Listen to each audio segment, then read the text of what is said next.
Welcome. Thank you all so much for being here tonight. Our apologies for the delay in the programming. Thank you for sticking around. You will be very happy once you've seen Madam Ambassador speak. It is certainly worth your time. My name is Kate McCarthy, and I'm the Executive Director of the World Affairs Council of Maine. Our council began over 40 years ago on a small island in Casco Bay, and we have since put on hundreds of programs engaging and educating Mainers to become global citizens.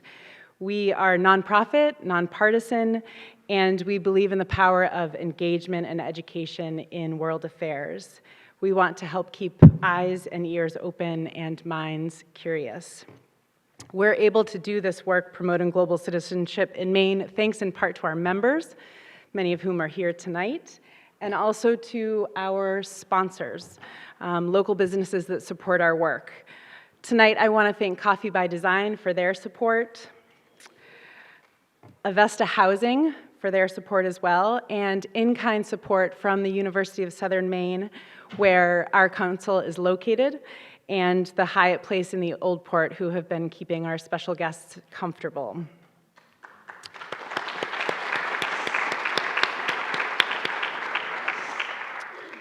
In a 2018 NPR piece on cultivating creativity, I learned a concept in ecology known as the edge effect. This is the point in which two ecosystems meet, like land and water, or forest and grassland. And apparently in ecology, the biodiversity in this area is significantly higher than in other areas. And this edge effect is where the most new life forms are created. So I keep this concept in mind when I think about our state and the possibilities present for us as new neighbors arrive from around the world. It was also in mind as I watched Ambassador Chihombori-Quao meet with business leaders, elected officials, and students over the past 48 hours. How exciting to think about what new ideas will come from this edge effect. New ideas like Jambo Africa here in Portland.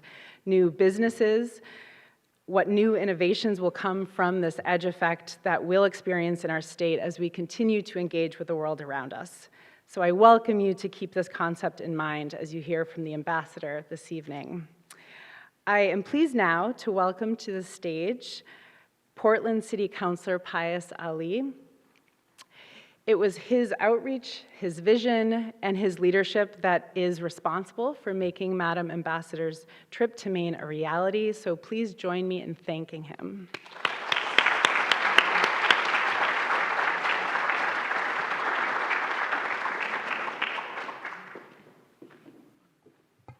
Thank you, Kate.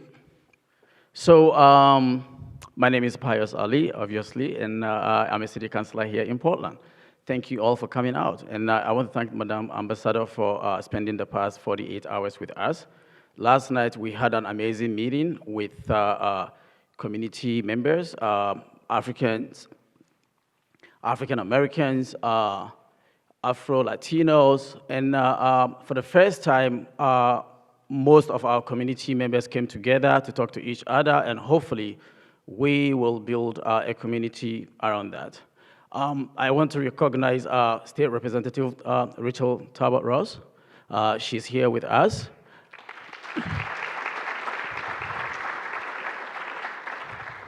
I also want to thank City Councilor Jill Dusin, who is also here with us. And there is the former Minister of, is it Health? The former Minister of Public Works from Somalia. She happens to be in Boston, and she heard that Madam Ambassador is going to be here, so she took a day trip so that she can meet with her.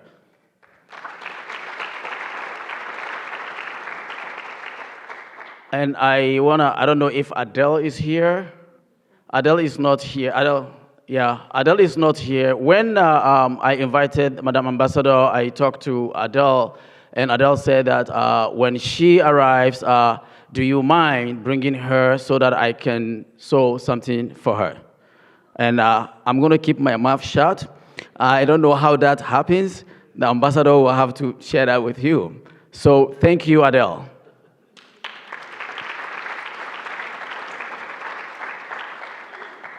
I am part of a group called New American Leaders. 2 years ago, or about, last year, I was going to a convening in DC, and I've shared this story. This is the third time I'm sharing it the past 48 hours. And I saw a group called African Immigrant Caucus online. I posted something on the conference website, and they like it. And we all know what we know about online these days. You never know which one is true and which one is not. So I reached out to them and I said, your name sounds interesting, are you real? And then they responded and said, are you real? So both of us are wondering whether the other is real. And they said, I said, if you are real, where's your website? I couldn't find their website online, but I took a risk of, a leap of faith and gave them my number. And the gentleman who was communicating with me reached out to me. He called me twice. And we had a long conversation. They told me what they do. I said, wow, I'm coming to DC. I would love to meet with you. Went to DC. The conference that I'm going to have other Africans like me who are elected in office in different parts of the US. We came together not knowing one of the people on that mailing list that I had was a co-founder of that organization. So they organized for us to go to the ambassador's house and had dinner. And that is how I met her. In March of this year, I went back to DC for the city council with Councillor Dewson and our colleagues, and we went back to visit her, and we invited her to Maine. The idea behind inviting her is for her to come and meet us in our community, and also this is the 400th anniversary of when the first African was brought here without their permission.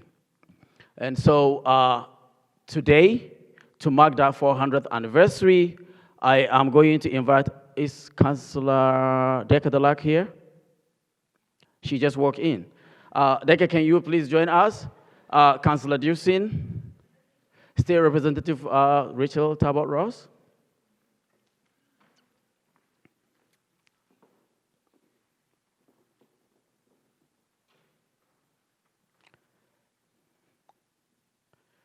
Is Claude here?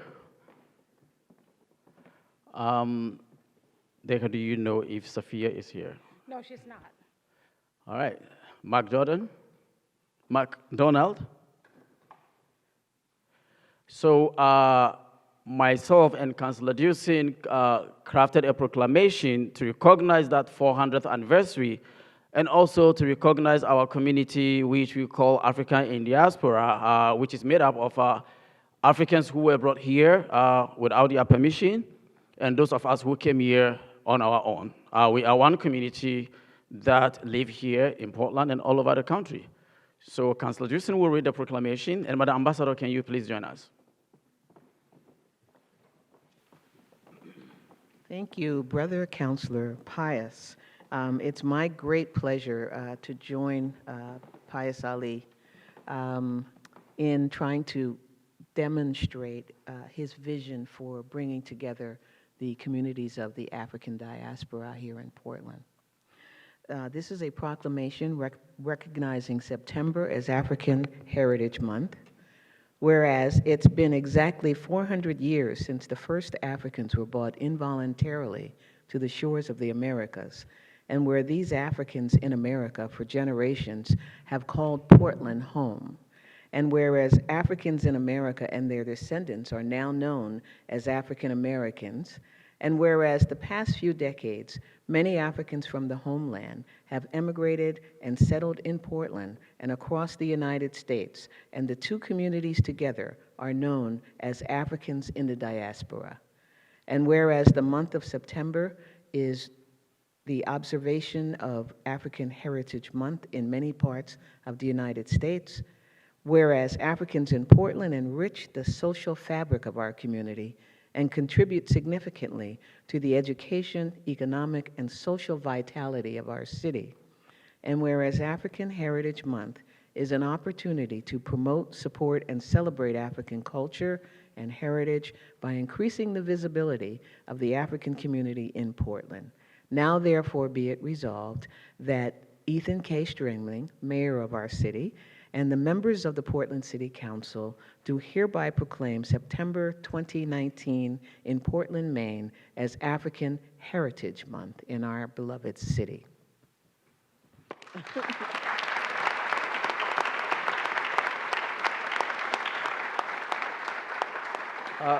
Thank you, Councillor Dewson. I also have the key to the city of Portland that I will present to the ambassador. And the last time I did this, someone called me on the side and we had a conversation. So I'm going to make a disclaimer before I give the ambassador the key, that I am not a native of this land, and I also believe that this land was taken. And so the key I'm giving her is to the body that is called the political city of Portland, not the land, because we don't have the permission to give the key to the land to anyone. Is that Claude? You came in late, can you join us? Thank you. Can we do it here so that we can get a photo for the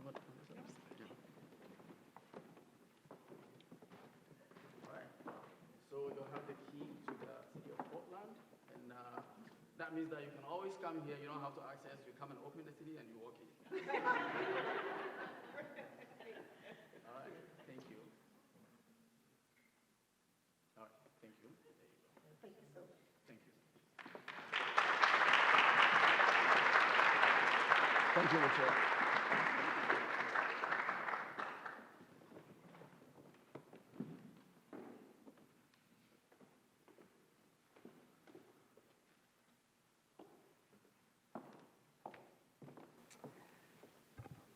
Her Excellency Dr. Arikana Chihombori-Quao is the African Union Ambassador to the United States of America since December 1st, 2016. She was nominated by the chairperson of the African Union Commission to lead the African Union mission to the USA, the first bilateral diplomatic mission opened by the AU in 2007. Prior to her appointment, the ambassador was a renowned family medicine doctor in Tennessee, where she practiced medicine for the last 25 years. Dr. Arikana Chihombori-Quao is known internationally for her diligent efforts to improve healthcare systems and to promote women's rights around the globe. The ambassador is a native of Zimbabwe who immigrated to the US in 1977. She is also Ghanaian by marriage and a proud mother of 5 children. Please join me in welcoming the ambassador.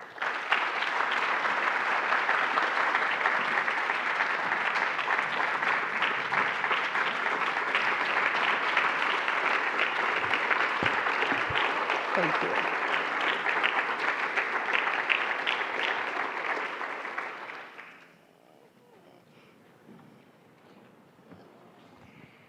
Good evening, everyone.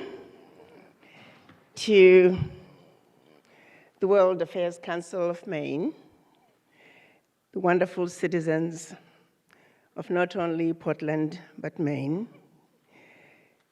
to Councillor Ali and all the other councillors for the city of Maine, to Dr. Ahmed, the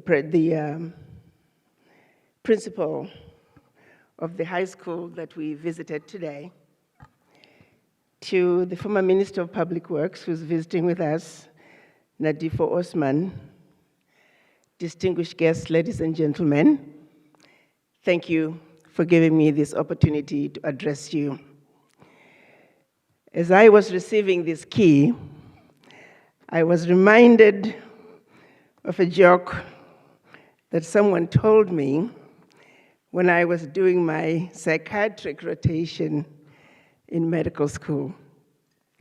There was this professor who would always gather all the psych patients in a room every morning in an effort to decide who was ready to go home. So this one morning, he would pick something totally crazy and ask the patients.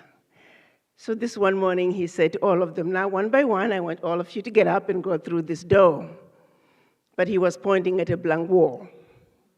So one by one, they all got up, and they tried to go through that wall. Of course, they couldn't get in, so he knew they weren't ready to go home. Except one guy did not get up.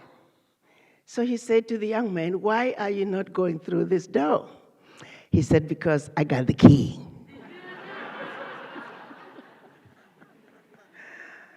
Thank you again. I will cherish this key. And next time I come, I'm going to sneak in the middle of the night.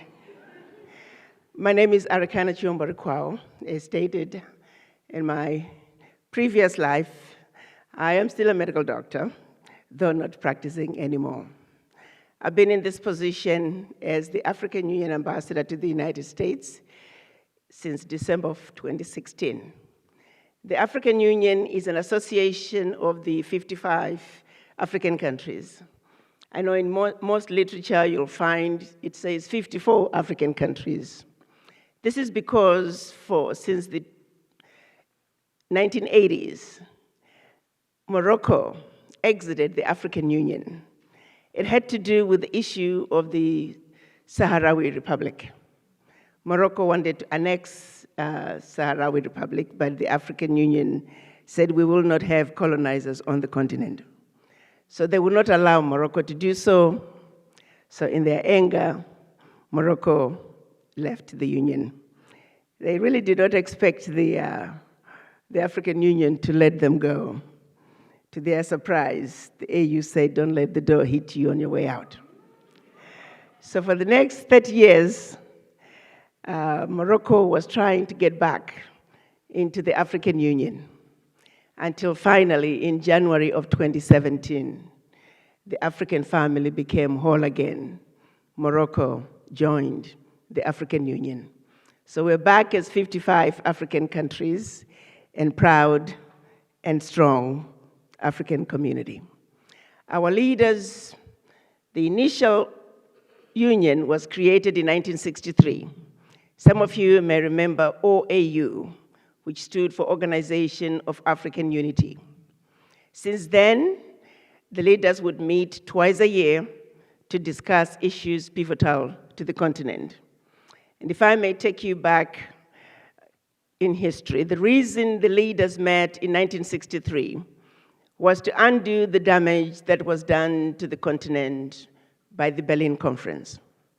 The Berlin Conference is that meeting that took place from November of 1884 to February of 1885.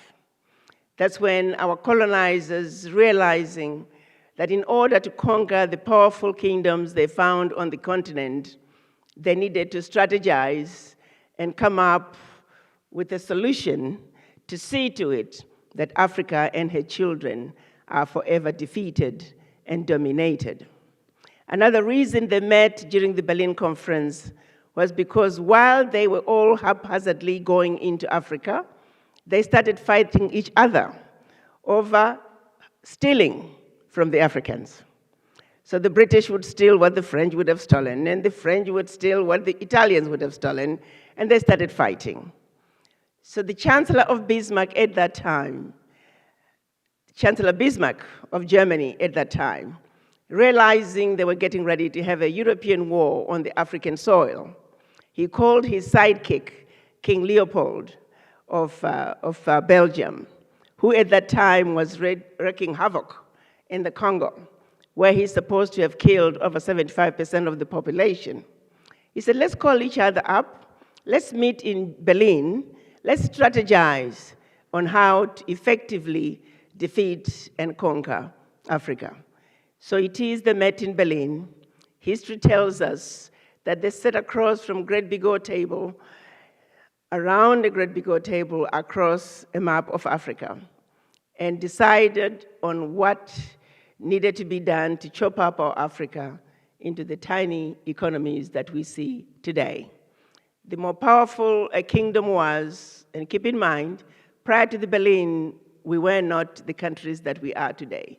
We were powerful kingdoms with well-established religious and educational systems.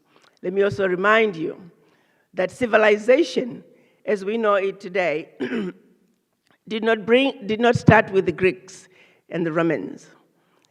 The Greeks and the Romans, they came to Africa to learn their civilization. If you go back to the literature, they will talk about the philosophers, the mathematicians going to Egypt for training, except they don't go past that to say, why were they going to Egypt for training? It's because the civilization was already there. Take, for example, the pyramids, the Zimbabwe ruins. They were there 2,500 years before the Greek civilization, before the Roman Empire, except the history books choose to eliminate that part of history. Quite simply, it's because they do not wish to credit Africa with anything that resembles civilization. So it is that the colonizers met. The more powerful a kingdom was, the more countries that came out of it. Not only were there more countries that came out of it, but those countries were also given to different colonizers who spoke different languages. I often use an example of, if you were to picture yourself driving from Zambia, you're speaking English. Pretty soon you are in Angola, you're speaking Portuguese. You are then into DRC, you're speaking French. You go a little west, you are in Equatorial Guinea, you're speaking Spanish. A little up north, you are in southern Cameroon, you're speaking English. You go up further, you are now in northern Cameroon, you're speaking French. And now you're in Nigeria, you're speaking English. It was all by design to see to it that people who were once one, give it a couple of generations, they will not know that they are related. So it was all by design to disrupt Africa in a way that the African countries can never trade with each other. They effectively disrupted our ability to grow our economies. What is economic development? Is increased output from one production cycle to the other. If you disrupt that, you disrupt development. That was 135 years ago. Fast forward, that policy of seeing to it that Africa and her children are forever defeated remains in place. So 1963, our Pan-African leaders, realizing that Berlin Conference left us on a losing lane, they came together to undo that damage, to get Africa to go to the world stage as Africa, the continent, speaking with one voice, as one people. Unfortunately, when our leaders went to Addis Ababa, Ethiopia, and by the way, they went to Addis Ababa, Ethiopia at the invitation of Emperor Haile Selassie. They went as the Casablanca Group, who were 7 countries: Ghana, Guinea, Mali, Morocco, Egypt, Tunisia, and Algeria. The rest of the 32 countries that attended that meeting, they were the nationalists. They were the Monrovia Group. They said, let's go slow. So it is from 1963, which is when they made the compromise that came up with the OAU, Organization of African Unity. The African leaders, year in and year out, the issue of an Africa speaking with one voice was tabled, and year in and year out, we failed to reach a consensus until March 18 of 2018, when finally, once again, the issue of an Africa speaking with one voice as one Africa, one continent was again tabled, and this time we were able to get a consensus. The consensus gave us a decision which we are now calling the African Continental Free Trade Area. What does that mean? The African Continental Free Trade Area is going to eliminate the current 5 customs union. We're going to end up with 1 African customs union. What else is the AFCFTA doing? It's giving us a combined GDP economy of about $3 trillion, with a population of about 1.27 billion people, and an environment that is easy for businesses to expand. You register your company in one country, and you can spread like wildfire across the continent of Africa. This, my brothers and sisters, is what we have been looking for. If you look at the history of Africa, going back to 700 years ago, the first colonizers were the Portuguese for 300 years. We, the Africans, we remained fast asleep. We should have run them out at that time. We did not. They were later joined by the British and the French and the Italians and the Germans. And again, we stayed fast asleep. We did not run them out. Better late than never. 2018, I'm calling it a courtship of 700 years, followed by 56 years of trying to speak with one voice. I'm calling that a 56-year-old pregnancy. And the baby is finally born, and her name is the African Continental Free Trade Area.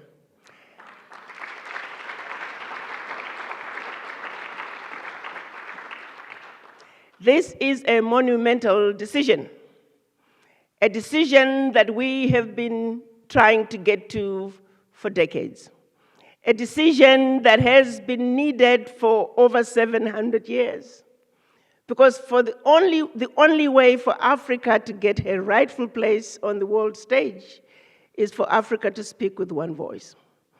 Let me clarify and get you to understand exactly what Berlin Conference did. For those of you who have traveled to Africa, try going from one part of Africa to the other. You have to go to Europe, only to come back to Africa. It's because the skies for most countries were closed. Have you ever tried to go to visit 3 African countries on vacation? You send your passport to one country,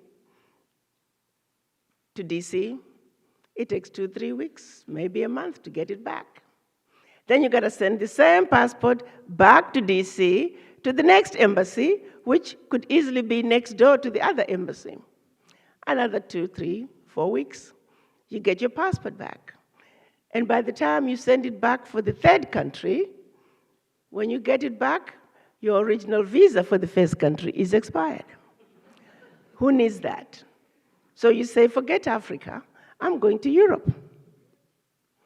Look at trying to take your produce from one country to the other. On the average, it will take you 3, 4, 5, sometimes a week to cross the border. By the time you cross the border, the produce has perished.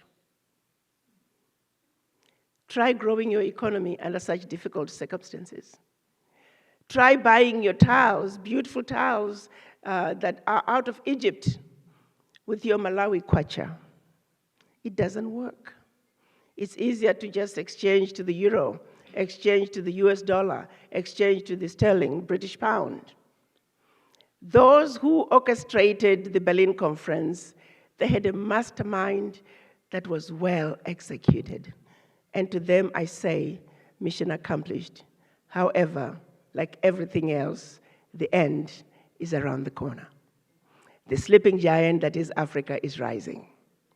As we speak, the African Union has now created continental implementation teams for those projects that are going to be continental. For example, the highway or high-speed rail from Cape Town to Cairo. They're also creating regional implementation teams for those projects that are limited to a region, and also national implementation teams for those projects that are limited to a particular nation. Africa is on the move. Beginning July of next year, Africa, for the first time ever, is going to enter the market as the world market, that is, as Africa, not as 55 small economies. Why is it that the 55 economies would not succeed? Take, for example, if you were to pretend this world was a boxing game, would you honestly put Mike Tyson in the same boxing ring with Councilman Ali?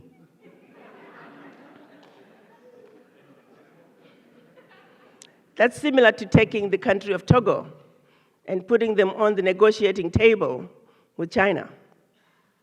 The country of Gabon, with 1.5 million people, has to negotiate with China with 1.4 billion people. Eswatini, former Swaziland, with 1 million people. Djibouti, Central African Republic. It is just insanity of the highest order. It was all done by design. African countries are not heavyweight boxers. They are not middleweight boxers. They are not even lightweight boxers.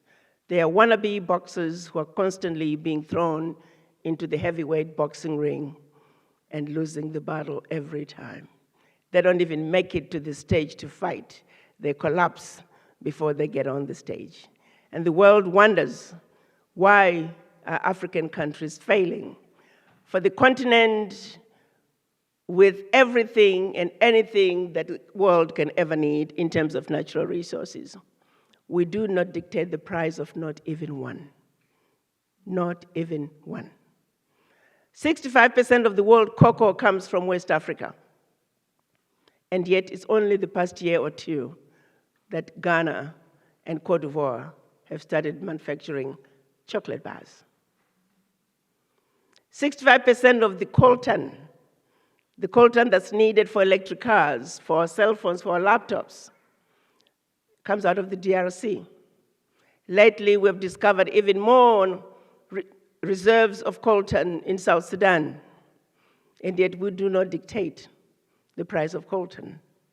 If you ever fly low over DRC, you're going to find tarmacs in the middle of the jungles, tarmacs that are going nowhere. You'll see 747s flying into DRC jungles, picking up the minerals and flying right out, and nobody is talking about it. These are multinationals that are exploiting Africa, and yet it is the same multinationals that are quick to talk about corruption in Africa. The statistics are saying about 50 billion leaves Africa because of corruption, except we're not told where the money is going. You see, corruption is a team sport. If you're going to talk about corruptors, we want to catch all the corruptors. We need to see all the players. But if I go to tell you about one bigger corruptor who maintains and remains the biggest risk to African peace and security, that is France. Most people are not aware that as France was leaving her colonies between 1958 to 61, they forced the African countries to sign excuse me, a document that is called the Pact for the Continuation of Colonization. Now dig this, you are being told you are getting your independence, but you must sign this pact that you agree to continue to be colonized. Two countries refused to sign. That was Guinea and Mali. They said, no, thank you, France, pack your bags and go on home. France could not understand why any African country would not want to be affiliated with them. So in their anger, history tells us they went into those two countries and took everything that they thought they had brought, including the last teaspoon and chair, poured concrete into the sewage pipes, and completely devastated the two economies. The newly appointed president of Ghana, Kwame Nkrumah, in his efforts to help these two economies, created the first ever known union of any African states, Ghana, Guinea, and Mali. That was to let the other countries know that should you refuse to sign this document, this is the fate that awaits you. So it is that the rest of the countries signed. What was it about the Pact for the Continuation of Colonization that was so bad? First, the pact said, you Africans, you do not know how to manage your money. You will deposit 85% of your bank reserves with the French Central Bank under the control of the French Minister of Finance. France will then take all your deposits, invest them in the French stock market under the French name, and the countries may or may not know the returns. Furthermore, should you wish to access some of your own money, you have to submit your country's financial report. And if approved, you can only access up to 20% of that money in any given year. You access it, you get it as a loan at commercial interest rates. Furthermore, France is the only country that would print your money. They created a special currency for those countries, 14 countries. There was the West African CFA and the Central African CFA. They also said all your minerals discovered and yet to be discovered, all your oil discovered and yet to be discovered, French companies have the first right of refusal. That your military can only be trained by France, that you can only buy military equipment from France, and that France will establish presence in your country, and that France can invade your country without notice should they feel that French interests are being violated. French will be the language of instruction. I often say, my fellow brothers and sisters, if you were to be a president of one of those countries to this day, and your chief of staff walks in day one and reads out to you the do's and don'ts as stipulated by the Pact for the Continuation of Colonization, you have given up your finances, you have given up your natural resources, you have given up your military. What power do you have? That was 1958 to 1961. Fast forward 2019, the Pact for the Continuation of Colonization remains alive and well. The only difference is the deposits are now down to between 50 and 60%. So the same countries that are taking today, France is taking out of Africa over $500 billion.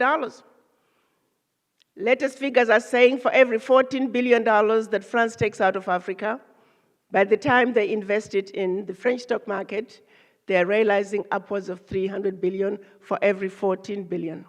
So in actuality, France is taking out of Africa trillions of dollars, and no one is talking about it. But we highlight the corruption out of Africa. I'm not saying we don't have issues. Yes, we do have issues. But again, if we're going to talk about corruption, let's talk about all the corruptors. Because getting rid of the 50 billion that's coming out of the continent alone is not going to stop the corruption. Bad drugs for Africa, another issue that is so dear to my heart. People are not aware that in some countries, over 50% of drugs coming into those countries has zero bioavailability. These are multinationals that are bringing in chalk, in some cases poisonous substances, to Africa. And they're getting away with it, and nobody is talking about it. We are meant to bury our heads and fight over which brother is getting the larger chunk of the crumbs under the table.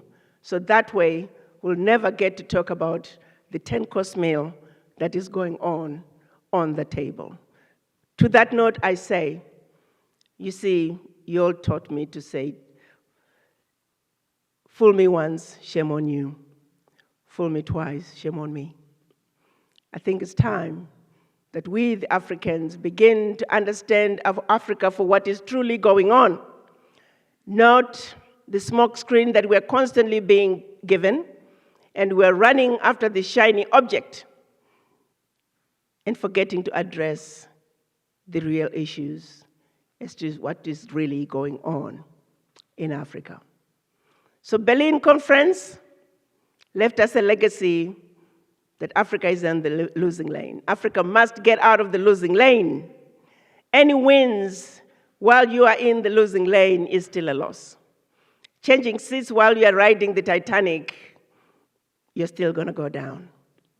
We need to come together as Africans and friends of Africa and truly be honest, not only to ourselves, but to our children in particular.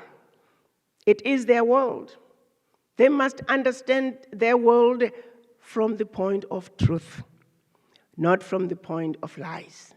Lies that are designed to benefit a certain faction of the population on this earth.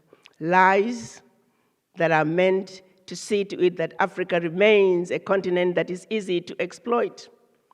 Well, the game is up. The sleeping giant is rising. The answer to Africa's problems is the African Continental Free Trade Area. So come July next year, my mandate, two top mandates, is to promote Africa in the Americas and to galvanize the African diaspora to participate in the development of Africa. Who are the African diaspora? According to the African Union definition, the African diaspora are all people of African descent living outside Africa. May I also remind you that when the African heads of states met in Addis Ababa in 1963, Kwame Nkrumah made a very profound statement. He said, "You are African not because you were born in Africa, but rather you are African because Africa is born in you." So my mandate of promoting Africa in the Americas, one thing has been very clear to me, is the deep love for Africa by the Americans. That makes me and keeps me going as I try to discharge my mandate. The African heads of states are very clear. The United States remains Africa's preferred trading partner. Our biggest fear at this time is that as we prepare for the African Continental Free Trade Area, as we open up Africa, the Chinese are ready. They've been ready. The Europeans are ready. They've been there already from colonization. Keep in mind, the colonizers have never really left Africa. The people who are not ready, and this time, the ones who are still sleeping and not seeing and appreciating what's going on in Africa are the Americans. The American business community, as I go around the country speaking, sometimes I say, with a show of hands, how many of you have heard about the African Continental Free Trade Area? Most of the time, it's nobody. So here I am, I'm thinking I'm doing a good job, I'm running around like a chicken without a head talking about the African Continental Free Trade Area and waking everybody up to say, wake up, there's this amazing thing going on in Africa, and I feel like I'm losing the battle. But nonetheless, the journey of 1,000 miles begins with the first step. I'm here to say, the American business community, please wake up. We would like to see the United States remain Africa's #1 trading partner. Currently, the United States is holding that position, but our fear is 10, 15 years from now, the United States may not continue to hold that position. You have to understand the United States is the only country on earth, thank you, that has the heritage connection with Africa. I often say, the United States and Africa, we are married. We are married with children. Whether we like it or not, we've got to figure out a way of getting along. So I want to get this message clear to all of you, that I was sent here to take the African diaspora home, but I was also sent here to wake up the African business community. So I'm here with a great big hammer, and I'm going to be knocking all of you in your heads and making sure that you wake up, because America, the United States of America, must remain Africa's #1 trading partner. And that can only happen. That can only happen when we understand each other. The misconceptions about each other, the Americans don't understand the Africans don't understand the Americans. When I talk to my fellow Africans, there's this barrier.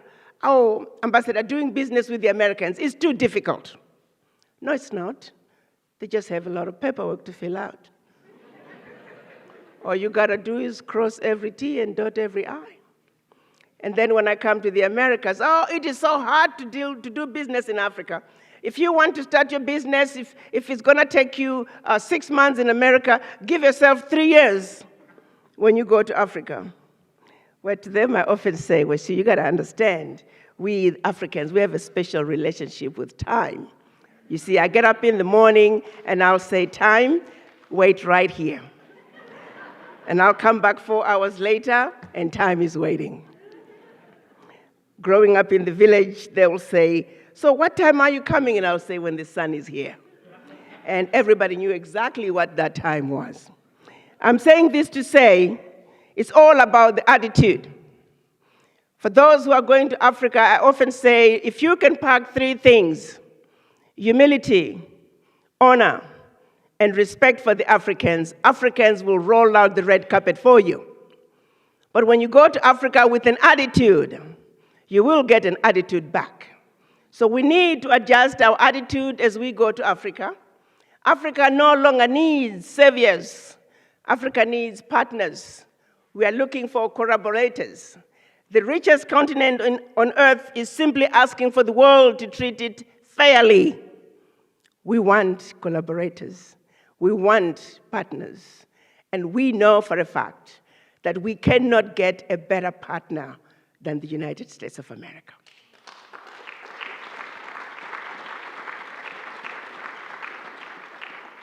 So let's all gear up, let's open up our minds, let's appreciate and understand our Africa for what Africa is. Let's remember, Africa is the origin of humanity as we know it. So when it's all said and done, we are all Africans, and we need to take ownership of what goes on in Africa. For when Africa makes it, the world does make it.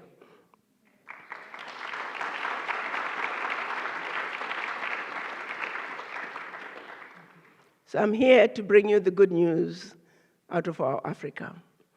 And I hope those of you who can hear, those of you who have their eyes open, those of you who have an appreciation of what Africa has to offer, let's pick up our drums, let's sing our song. And those around us who can hear, I hope they can sing along. I thank you.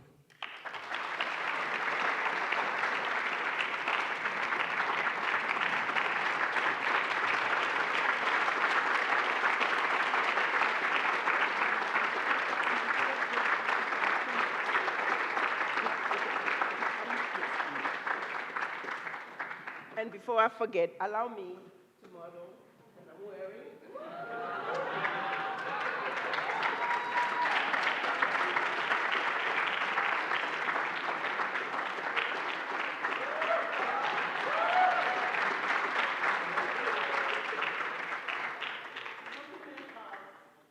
My sister from the DRC. As we were standing in the elevator, she said, "Ambassador, I learned to do all this in the corner." So Leopold did not stop us.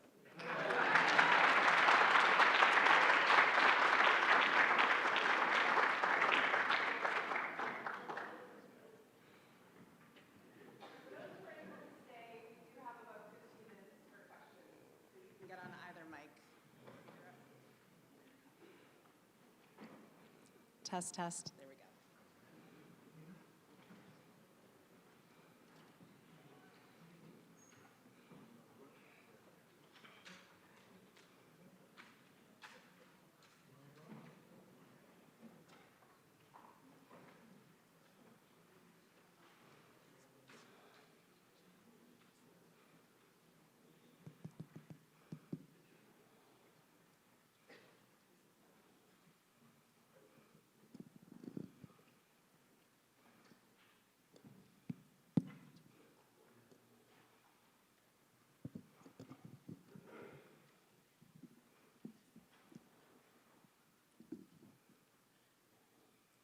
My name is Mahdi Ali from Boston. I'm Vice President of Somali Council of New England. It's my honor to come here. First, I thank to citizens of Portland, Maine, and entire state, and World Council Affairs and state we are now, Maine. I'm very happy to participate this very good opportunity of African ambassador to the United States, Ambassador in Arikana. I met her July 26, and we invited her Somali diaspora meeting in Washington, D.C. Really, I participated U.S. mission in Somalia and never forget Barbara Bush and President Bush of the United States when they were in the White House and see Somali people starving to death every day, every city in southern Somalia, every single day, 100 people were buried in Somalia. And Barbara Bush sent a message entire world that I will feed Somalis starving to death with my hand. And Bush, the president, and Laura Bush came to Somalia, and they led UN operation in Somalia in 1992. So that's why we are very happy, the women. They are very emotional and very caring than men. And I'm very happy to see women like Ambassador Arikana to be African ambassador to the United States. And we, Somali diaspora in the United States, very happy to see you here in these meetings. So my question to you, Somalia became independent state 1st July 1960, and we elected first democratic elected president, Aden Abdullah Osman. He was father of a nation in Somalia. So far we are suffering as Somalis in Africa. U.S. sent African-American President Muhammad Abdullahi Farmajo to Somalia. And now he elevated from Somalia from failed state to regular state. And we are very happy to the United States. My question to you as an African Union ambassador to the United States, is there any hope Somalia will be out where she is today? Thank you.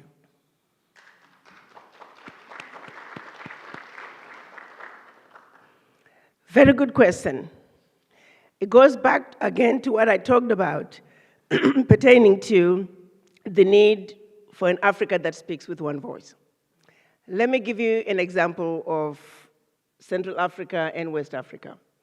Lately, finally, the drumbeat for an ECO, which is the single currency for West Africa, is getting louder.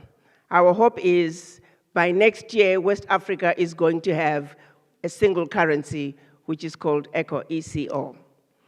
By simply having an ECO, having that single currency is going to implode the CFA. So the way to deal with Somalia is for Africa to unite. When all of East Africa is now working as a bloc, it's now going to be difficult to exploit Somalia. Somalia is now part of a bigger whole. Somalis can leave Somalia and go and live and work wherever they want in Africa. That's one of the decisions that was also agreed upon last year when the heads of states approved the AFCFTA. It was the protocols for the free movement of people. These are currently being ratified. The issues of Somalia, the issues of Chad, the issues of the Sahel region, the issues of the Central African Republic, DRC in particular, all those, when we begin to look at ourselves as Africa, speaking with one voice, with peoples of Africa that are free to move and live and work wherever they wish on the continent, that's how we are going to address a lot of those issues. Currently, it's little bitty Somalia, having to try and pull herself by the bootstrings. That is not going to work. The solution for Africa is for an Africa that speaks with one voice. So now with the African Continental Free Trade Area, the struggle for Somalia and many other hotspots in Africa, we hope that as we improve the economic conditions in those countries, the issues to do with terrorism and poverty and disease, as they get addressed, these problems of Africa will also be addressed. Because at the end of the day, it's all about economic empowerment, which is something, of course, when we received our quote-unquote independence, we never received economic independence. And until Africa has true economic independence, issues of Somalia will never be resolved. My name is Roseline, and I am from the Republic of Congo, Brazzaville. Thank you for bringing this up again to us tonight about why Africa is what it looks like today, or about what happened in the past and what is still going on today. I know African leaders and the African Union is working hard to fix it, and yet we still expect more. My question might be out of context from what you have talked about tonight, but as you represent the African Union in the UN, I would like to know your opinion and your advice, if not your solution, not only yours, but from the African Union and the UN, about what is happening in South Africa these days. Maybe I have not checked the internet these days, but I have not heard anyone from our leaders speaking out about this issue, Africans killing their fellow Africans. Because I know if this has happened elsewhere in the world, out of Africa, our leaders would say, I am this or I am that, standing with all those countries which will be facing this issue. So I would like to hear about that xenophobia. Thank you. Yes. So, yes, you're quite right. You said you haven't kept up with the latest, but the truth of the matter is what is going on in South Africa is very sad. We are all very disappointed about what's going on. The majority of the young people who are the perpetrators of some of these crimes, they're all young people born after 1994. They have no understanding of how South Africa got to be where South Africa is. It's ignorance. It's also the issues, underlying economic issues. But President Buhari and President Ramaphosa have been in communication, and they have condemned what is going on in South Africa today. The African Union, through our chairman, His Excellency Musa Faki Mahamat, they too are heavily involved in what's going on in South Africa. It's actually, if you were to understand what is going on behind the scenes, you will be very pleased that there is actually a collaborative effort. All the African heads of states are involved. We now have a Council of the Wise. They are heavily involved to deal with this African problem with African solutions. Yes, my dear daughter, this is very disappointing, and we are very sad, but we are working on it. We need to make sure we have a solution that this sort of thing can never happen again. I'm ashamed to even talk about it. I mean, just plain and simple. It should not happen. Certainly not in South Africa.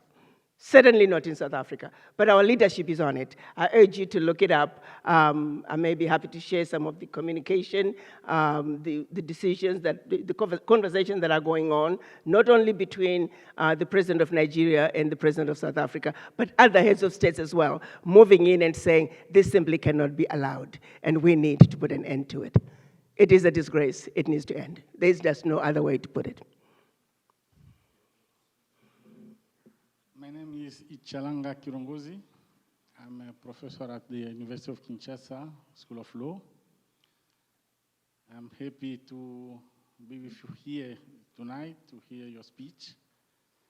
As I'm an Africanist since I was a student, I used to belong to the Club of Africanists that used to work at the University of Kinshasa. So the issue you bring out tonight is really very interesting. After I hear your speech, my questions turn to some suggestion. Because coming here, I was sure that you're going to talk as all the African politicians who come say everything is all right, Africa is going well, everything is all right. But the way I hear you speaking tonight, I'm really very confident. For sure, we have too many problems in Africa, especially the problem related to democracy, human rights, good governance, rule of law. And many times we don't pay attention to those problems. And this is even why we can see here in Maine, too many immigrants coming from Africa, just because we don't really take care of those issues. But after I hear you speaking tonight,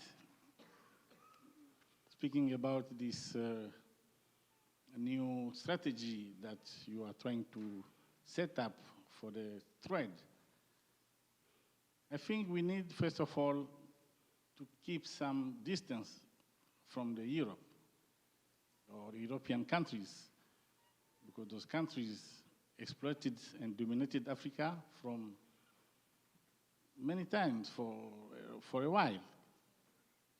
And if American businessmen don't come invest in Africa, it's for also another reason. African countries are not stable. There's too much instability in Africa, too much corruption. You bring all of this out tonight.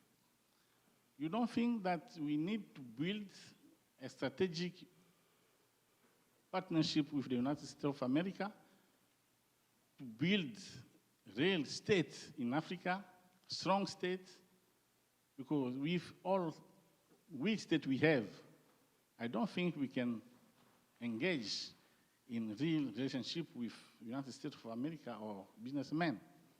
So we need to build a real state in Africa, a strong state that will participate to maintain the international public order, that will be able. So what is the question, my brother? Yeah, I said my question turned to suggestion. I'm suggesting African Union to build a strategic partnership with the United States of America so that we can be a veritable ally to the United States. This is my suggestion. Thank you. Thank you. Actually, during the AGOA summit that was held, this is a preference program between the US companies, the US government and the African Union, with about 40 countries that are participating. During the summit, which was held in July this year, the US actually signed an agreement with the, a letter of full support of the African Union as we go through the process of implementing the African Continental Free Trade Area. The United States is with us as we move forward with the African Continental Free Trade Area. The United States is our partner. We are collaborating in so many different areas. We just want the collaboration to take it to another level. And that's why it is important. The US government gets it. It is the private sector, the US private sector, that's not getting it. So I'm working with the Department of Commerce, State Department, Department of Trade, to see how best we can spread the good news. But yes, you're quite right. We need to strengthen our relationships, and that's part of my mandate. But the United States government, they get it. They get the importance of engaging Africa, particularly in the environment of the African Continental Free Trade Area. So your advice is taken, and we understand, and you are on point. Thank you. Madam Ambassador, thank you so much. My name is Ahmed, and I'm from Iraq. During your speech, I heard you say a lot about our leaders, if they are leaders or dictators. Is they are leaders or criminals, thieves? Number one. And if we take the US experience, we see before we became a union, first we got like a social justice. First, our president is not the most richest person in this country. A question for you, is your income equal to any poor African in Africa, first? The second, is that union for the African people or for dictators? Are you, in that union, you supporting the people or dictators? For example, in Sudan, do you guys support the people or dictators? In Egypt, do the union support dictators or the people?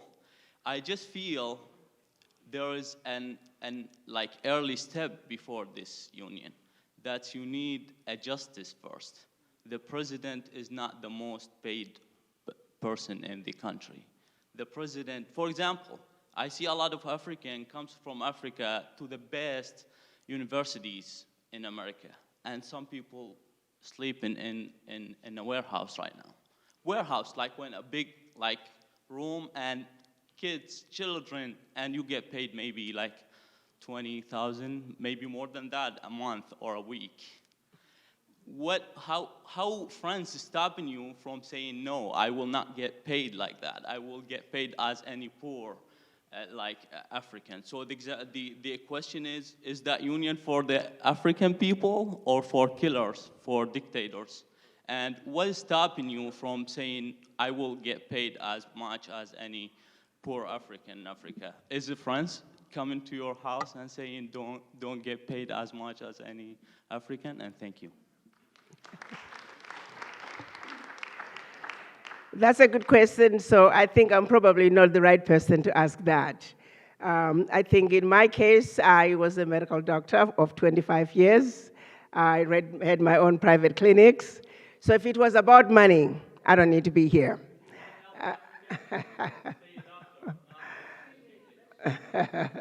But so to answer your question, what I would like to encourage everyone is to say, do not paint Africa with the same old raggedy brush.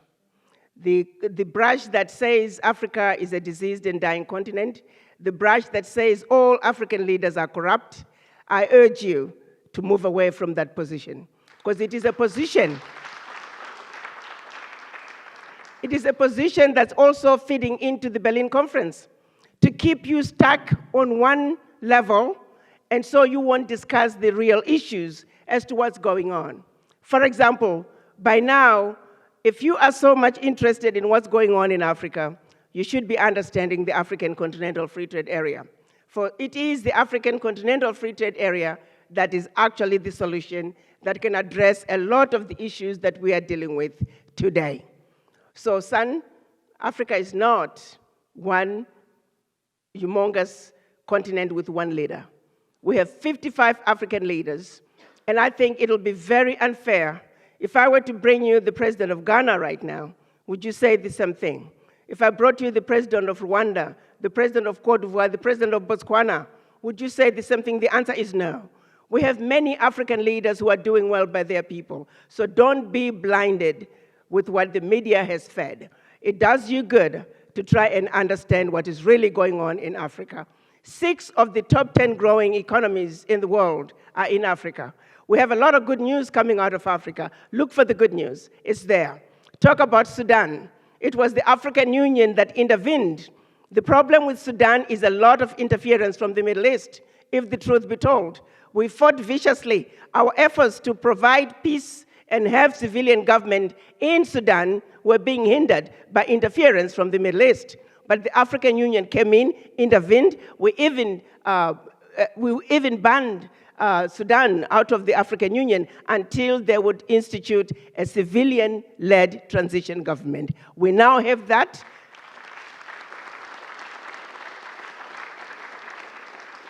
And that government is for 3 years, and we are going to see to it that in 3 years, we are going to have free and fair elections in Sudan. You have to give it to the African Union. We are doing our part. Even the African Continental Free Trade Area, it has taken us 56 years to come to this agreement. We have monumental decisions being agreed upon. Single African air transport market. We're opening our African skies. We're looking at the protocols for the free movement of people. There are major decisions being made in Africa to see to it that Africa speaks with one voice, that Africa enters the world stage as one Africa, one continent, speaking with one voice. You have to realize that's how we undo the Berlin Conference. That's how we get to where we need to go. To be stuck on, oh, the leaders are corrupt, or the leaders are paying themselves, we're actually missing the point. You need to understand Africa for what is really going on. So I urge you to read just a little bit more so you can understand what is going on in Africa. Get away from the past.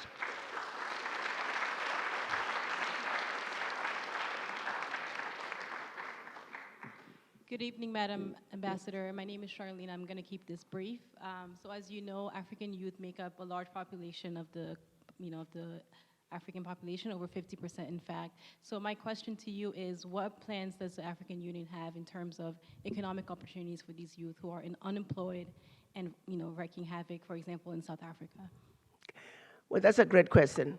Again, I often say there are only so many jobs the small country of Djibouti can create.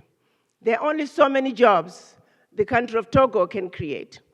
But when the children of Djibouti and Togo now have the entire continent as their workplace, you are talking true change. The issues of unemployment for our youth. If we can add value to something as simple as cocoa, if we add value to our coffee beans, if we add value to our coltan, the continent with the richest, largest reserves, natural resources, we must dictate the price of our natural resources. We should be free to add value to our natural resources. But because we were operating in silos, we were being outbidded, outsmart, and sometimes being meant to compete against each other. The African Continental Free Trade Area, let me reiterate, it is the solution to some of those issues of economic development. Africa today is creating billions of jobs around the globe through our natural resources. That has got to stop. That's why we are looking to have partners who understand that Africa is big enough to feed the world. Africa is big enough to take care of the entire world. We're simply asking for the rest of the world to engage us as equal partners, and above all, stop exploiting Africa. And that's only going to happen when we speak with one voice. So AFCFTA is the answer.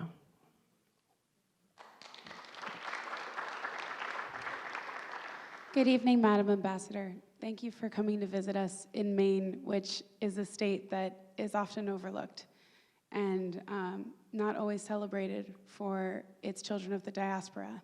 My name is Viva. I come from a family where we don't know where we come from in Africa. And I ask, what can Americans like me do to help? What can we do to aid in this very pivotal moment in our history? Great question.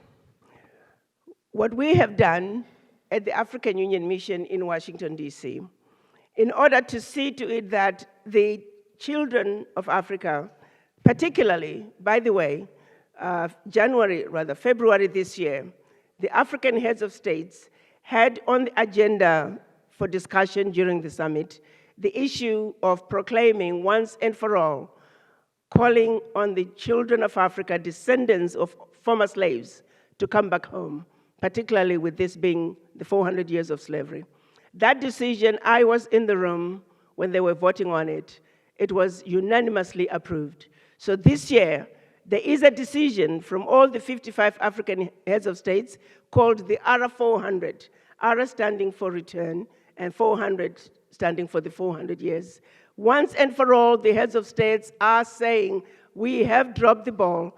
This is something that has long been needed, where Africa calls on her children, descendants of former slaves. That has been done, and it is a decision, one. Secondly, because of the African Continental Free Trade Area, I now have the responsibility of mobilizing the African diaspora and Friends of Africa to see to it that we organize ourselves. Let's have a database of companies and what you do, professionals and what you do. So how can you participate? Be part of the database. We'll keep you informed once that is launched. We're also going to be raising a diaspora AFCFTA bond. Be part of it. Once it's registered, we'll also let you know. We're going to go in this town through our Councillor Ali. Then the projects.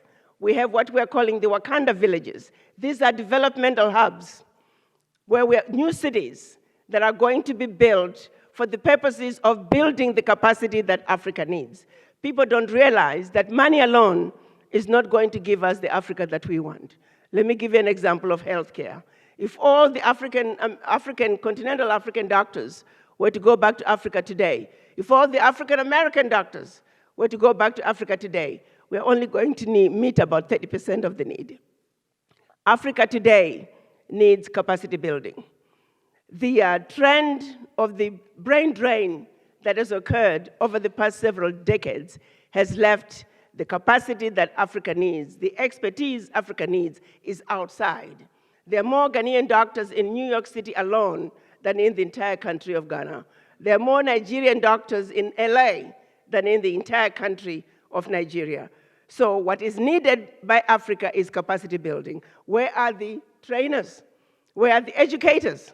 They're right here in the diaspora.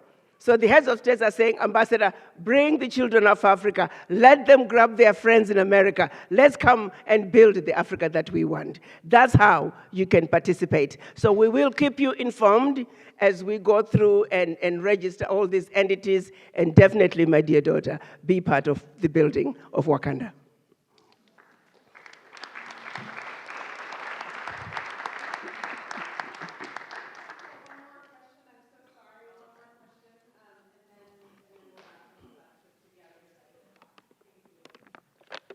Thank you, Madam Ambassador, for visiting us tonight. First of all, I would say it is a big sigh on my heart for the information I heard from you.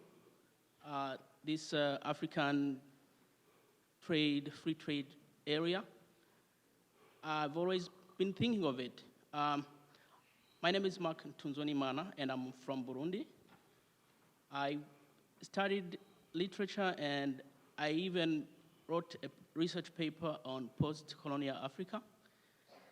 One of the questions I was given, because I was criticizing a lot the African leaders, one of the biggest questions I had to answer was, what would you do if you were given a leadership position in Africa?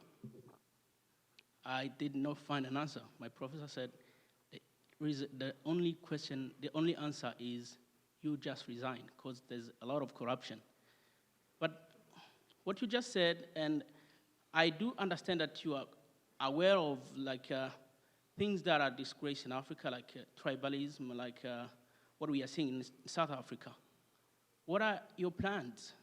What is the solution to the tribalism in Africa? Because here in America, I'm happy not because I have everything, not because I know that people love me. I love the phrase melting pot. In America, I'm safe because I know the law protects me. Does the law protect me in Africa, in South Africa, in Egypt, in any country on the continent? Also, recently I heard of the Kenyan leader, President Uhuru Kenyatta, saying that they are going to allow East African natives to establish themselves in Kenya, consider Kenya as their homeland. Is Africa ready to welcome every African on any corner of Africa? Say if I wanted to go to Egypt, am I welcome in Egypt? It's been my biggest concern to see Africans dying in the Mediterranean, trying to cross to Europe. But I think Africa is big, and as you said, it's a giant waking up. And those corruptors and the corrupted who were taking advantage of Africa, I know now they may say it is the end of our bread or where we got our wealth. Is Africa ready to pay the price if those corruptors and everyone involved in the corruption waged war against every effort you make? Okay. There were several questions there. I'll try and see if I can remember all of them. Quite often I am asked by diaspora in particular, they talk about what are we doing about tribalism, what are we doing about our leaders, and the question I have for them is, in your case, my son, what country are you from? I'm from Burundi. You're from Burundi. Yes. Do you have a very well-established Burundian community in New England? Yes. And what about in the United States? Yes, we do. That's unusual. Generally, what you find is we as Africans, we generally do not get along. We don't trust each other. We don't believe in each other. The question I have is, if we are not able to build a coalition of Africans, continental Africans start with, in the United States, just like other ethnic groups have done. If you ask for the voices of the Indian diaspora, loud and clear. Ask for the voices of the Chinese diaspora, the Jews, the Irish, the German Americans, they are loud and clear. But when you ask for the voices of us black people as African diaspora, you might as well go to the graveyard because we are missing in action. Why is it that we are unable to do what other ethnic groups are able to do.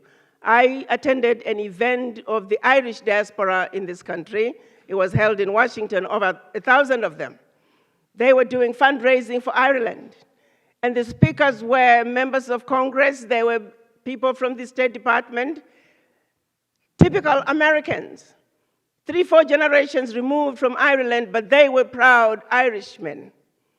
They still stay connected. And yet we black people are too busy running away from our anchor, which is Africa. With the exception of the American Indians, everyone else in this country have their primary anchor outside the United States, and they're proud to be from whatever their country of origin is, with the exception of us, the Africans. We have lost our anchor. We're too busy running away from our anchor. And yet we sit back here because we have a house and a nice car and a job, and we think we have made it. No, we have not made it. We must reconnect with our anchor. Africa is as beautiful and as successful to the extent that her children around the globe are successful. The children around the globe must own Africa's problem and realize that it starts with you. Too many of us are suffering from the legacy of slavery and the legacy of colonization. And until we wake up and realize that we are suffering from this affliction, we will always remain complainers, pointing fingers at others and waiting for somebody else to do it for us. That mind shift has got to occur. And that healing process starts with each and every one of us.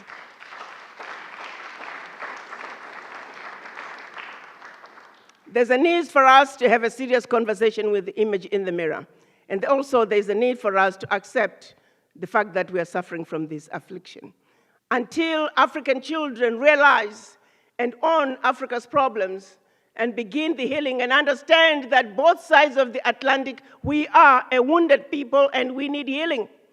And that healing is going to come when we speak with each other and when we unite and realize that our sheer survival, while they are uniting on the continent, we also have a responsibility to unite with each other, not as Burundians, not as Kenyans, but as Africa. So yes, like you said, the president of Kenya is saying, Tanzanians, please come home to Kenya. They're saying, Ugandans, please come home to Kenya. We too, the Africans in the United States, we must say, you may be Kenyan, but you are my brother. You may be Nigerian, but you are my brother. That sense of unity starts with us, and we owe it to ourselves. So we can stop pointing fingers at people 10,000 miles away and saying, you should do something that we are unable to do in our own backyard, not only in our own backyard, but even within ourselves. Realizing that I am because you are. So the healing starts with us. Let's take ownership. Our ignorance of who we are is what's killing us. So to all of us continental Africans, to all of us African Americans, I say, wake up. Africa is you. The African Union is you. People ask me, Ambassador, what is the African Union doing? I turn around and I say, yes, and tell me, what are you doing? Because you are the African Union. Own it.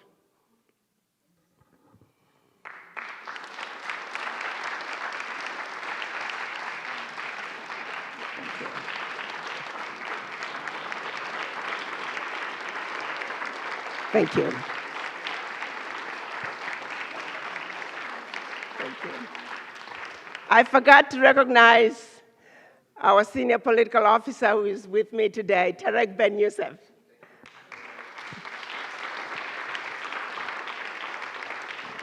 I also forgot to recognize a woman who forced me to come to Maine. Her name is Barbara Noon.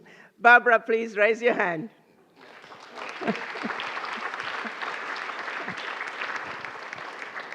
So her son and my daughter decided they love each other. And then somehow, I still think it was a concocted thing between her and her son. Next thing I knew the wedding was going to be in Maine. I said, what? And then to add insult to injury, it was at some city I could not pronounce, Kenembang, whatever. And then to add insult to injury, my daughter comes up with the idea of a food truck wedding. I said, that's it, I'm done. So a food truck wedding at a farm in Maine. Really? I'm an African woman now. You know how we do our weddings. And we're going to eat out of a food truck. I said, my daughter, first of all, we are screwed as black women in this country. Why should a woman have to pay just to get married? There's something wrong with that picture. The woman is giving up her name, giving birth to children without her name. She's losing her identity, and on top of that, you pay. I said, Barbara, that's it. You get the check, but I'm done. I'm not coming to the wedding. So Barbara said, I got something special for you. I said, what? She said, Maine lobsters. On that note, I said, you know what? I forgive you. I'm coming. So the wedding was in Maine. Barbara, my daughter's mother-in-law, and now my very own sister. Thank you.